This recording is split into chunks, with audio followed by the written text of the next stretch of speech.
Hello guys, hope you're all doing great. In this tutorial I'm going to show you how to encrypt a folder on Windows 11 and how to decrypt the folder using a CMD in Windows 11.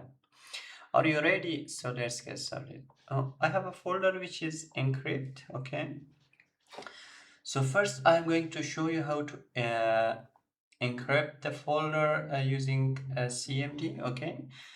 The command looks like that: cipher /e/s double dot, and then after that you should add the path of the folder, which you find like that. Open the folder and copy the path, okay, and then paste here. So I have already copied like that. So please enter. Once you press the enter, as you can see here, one file or directory were encrypted. So how you decrypt the folder? It is very easy.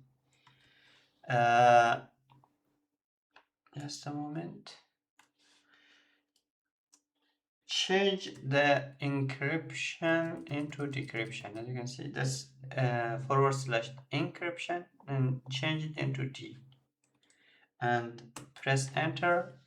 As you can see, the folder has been decrypted. That's it, guys. So easy. You can encrypt and decrypt a folder using Windows 11. I hope you will like it. If you have any question, just drop them in the comment section. See you in the next video.